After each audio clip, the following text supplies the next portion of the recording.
All right, my boys, they pulled it out again, and that was a much more interesting match than we've seen in recent history, but I think this was important.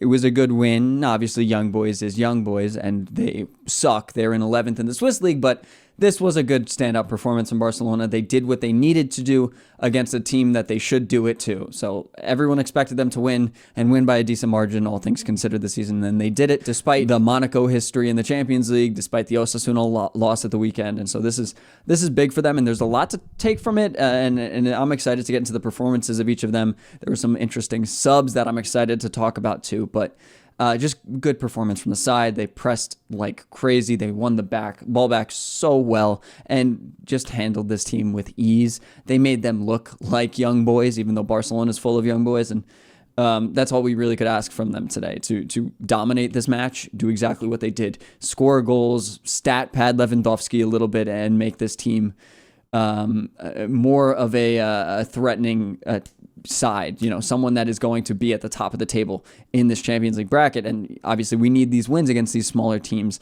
to guarantee that. But we'll just fly right into the player ratings, and starting off, Iñaki Peña did his job. I think he was solid in possession, came out of his box a couple times to win the ball back and do his thing. Made one good save at the end there, and then there was another time where he was beaten one-on-one, but it ended up being offside, so it wasn't an issue. 7, moving on, not a ton to talk about there. Koundé, good performance. Yeah, I think he was really more threatening today going forward. I spoke a little bit about it in the beginning of the stream on Big Up. Link will be in the description if you guys want to watch where I stream. He is better going forward when he doesn't have to worry so much about defending against really good wingers or really good attackers. Like he was when they played Osasuna with Brian Zaragoza. He had to cover a lot more. He had a lot more to deal with, and so he wasn't as threatening going forward. And that's kind of his issue, right? Where he seems freed up, and maybe it's a mentality thing, or maybe it's just him having to stay back to be able to catch up with these guys. But he is limited severely on his ability to put in good crosses, make good runs, press far up when he really has to worry about being able to come back and defend.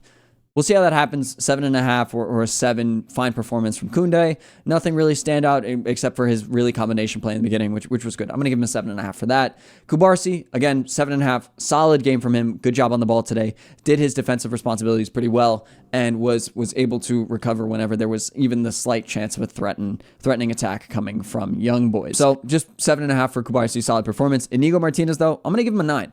I think not only did he score and assist goals today, he was threatening with his passes. He was aggressive on those corners, on those free kicks, which led to goals. And, we need guys like that are able to fight for us like that. And a lot of the team is showing that, but someone who can actually win a header to do that is important. And so good on him today. And he was good defensively. There were moments where against Osasuna especially, we were very threatened and behind because the guys just weren't pacey enough. Inigo Martinez limited those chances in the first half, made it very difficult for them. Valde too, I thought it was a better performance. I don't think it was a magical performance. I think he lost the ball a lot, and he was able to put in a couple good crosses that just didn't find Lewandowski in the middle, but better crosses today. A lot of not good crosses, but some of them got into dangerous places, and we have to give him credit where credit is due. Wasn't great at beating his man, but he did it. 7.5, I think, is fair. Moving to the middle, Marc Cazorla was very good too. Nothing crazy stands out to me, right? It wasn't this wild performance from him. He didn't score, he didn't assist, but he was just very solid in the midfield. And there were a couple times when the subs came on, he was the only midfielder, and this was like they were playing the weirdest formation I've seen in a very long time. It was like a 2-1-7. It was very attacking, and that left a lot for Cazorla to do. He also pressed well and did a lot that I'm going to actually compare to FRENKIE when we talk about him when he came on today. 8, good performance, nothing to complain about. I think he was just good in possession, won a lot of fouls, and did his job wonderfully. Pedri, I'm going to give him a 9 too. I really don't think he put a foot wrong, was great in possession, was great in combining with the guys and making exciting things happen in the beginning.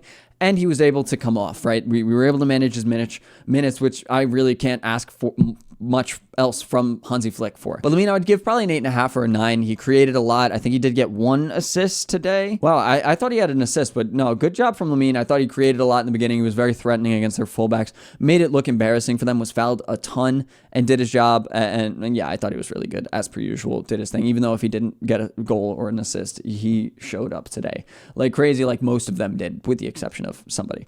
Rafinha, though, really good job today, too. I think not only did he score and assist, but he had so many more chances than that, and the final ball was just a little off for that final shot. However, he won the ball back so many times. That press of theirs was insufferable in the beginning, leading up until like the 60th minute. Young boys could not do anything, and it was very impressive. And Rafinha was like keeping it every time they pressed. Sometimes you see them get a touch on the ball, like interrupt a pass, but Young boys ends up collecting it, or the opponents ends up collecting it. That didn't happen today. Rafinha would win it and then create another attack. So I have something else go forward, and it was very exciting to see. I think he deserves the man of the match. I think Pedri and Lamine also had arguments for it, but I give it to Rafinha. He was incredible. And you know who wasn't? Ferran Torres. Everyone on the YouTube stream beforehand was complaining about the fact that he started. And I thought he was fine. I'm going to give him a 6.5 because he missed like 4 chances. Yeah. And he didn't link up well. He passed to nobody a couple times. I'm going to give him a 6, actually. Yeah, it was pretty bad. But he got into good positions, but he didn't really do anything from them, which is like the bare minimum that we can ask for a player, one we paid 55 million euros for, one who's also 24 years old. He's getting into those. I don't know. I thought Pau Victor was better when he came in. Moving on. Robert Lewandowski, good performance from him. 9 as well. I think he very well deserves it. 2 goals on the day. Yeah, did his job. I thought he linked up pretty well too, and like maintained the ball well. Keep in mind, this is Young Boys. They're, again, 11th in the Swiss league. They're bad. By all intents and purposes, Barcelona should be doing this. Lewandowski should look good against them. So take it with a grain of salt, right? It's all relative. It's not like he's doing this against De Ligt and I don't know, Araujo. He's doing it against Mohamed Kamara and Tanguy Zogru. But then Hansi brought on some subs, and some of them were interesting, right? Some of the guys we haven't really seen in a while. Like Hector Fort got minutes at right back again. They moved Koundé over for Kubarsi, and I thought he looked okay. You know, it wasn't a fantastic performance. I think he was beaten defensively several times, but I don't know. He looked okay going forward. He links up well with Lamine and makes some good passes there, and it's nice to see that option there, and I hope he gets more minutes eventually. Hansi seems to have seen that Dominguez and Gerard Martin weren't good options, and they tried something else out here. And at least Hector Fort, I think, worked. He was solid. He's a solid option there. Then ANSU Fati came on with him, came on for Pedri, and was playing, I don't know, this hybrid center forward, left winger, attacking midfielder, defensive midfielder.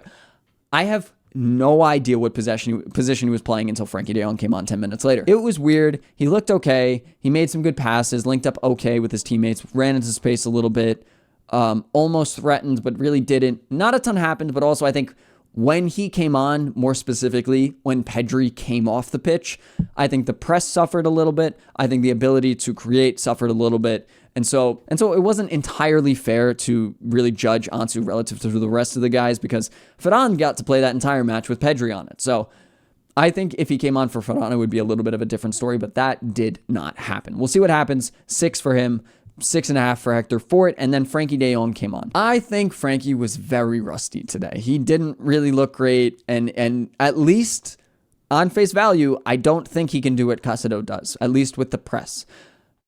Again, it's hard to judge people on one game, especially against Young Boys, especially when you're up 4-0. I'm just trying to infer some things that we could see going forward this season. He was not being able to press that highly. He wasn't positioning himself well defensively. It's a 6 just because he came on in the 75th minute in a game that's like meh. He didn't look good, but he came off injury for the first time in 6 months, I want to say. So give him time. He's going to need time to get back into it, warm up. Clearly, he's not ready yet. Pau Victor looked solid. Again, SofaScore has him as the lowest rated sub. I would disagree. I think he got into good positions, won the ball back, made some threatening runs. 6.5 again. Nothing crazy, but came on for Robert Lewandowski, and I think he played as a right wing again, if I'm not mistaken. But the team's creativity kind of dulled out when Pedri came off entirely. So, we'll see. But then Andres Cuenca came in, and I think this was his debut for Barcelona, at least for the first team in real matches. So, it wasn't a good debut. No, he got beat for pace a couple times. He struggled. He looked fine on the ball. He looked pretty good on the ball, but I wouldn't say it was standout by any means. Kind of just looked like Sergio Dominguez 2.0, except with bigger hair. Otherwise, not the greatest performance. 6, meh, moving forward, right? Let's see what he can do in a more important game at a more important time, but we'll see if he even gets the chance. I'm excited that we got points on the board in La Liga. That's a big deal for me, and I'm excited to see what these guys can do moving forward. That's pretty much it. Not a ton to touch on today. Good performance. We'll see what they do against, I think, Alaves on Sunday. It should be a good match, and we should be able to see maybe more debuts or, more opportunities for ANSU or FRENKIE to play, and just more excitement from this team. It looked like no injuries. I thought we saw ANSU limping a little bit. We'll see how that goes. But thank you for watching. Good W from the boys today. Visca Barça, Visca Catalunya, and I'll talk to you all later. Peace.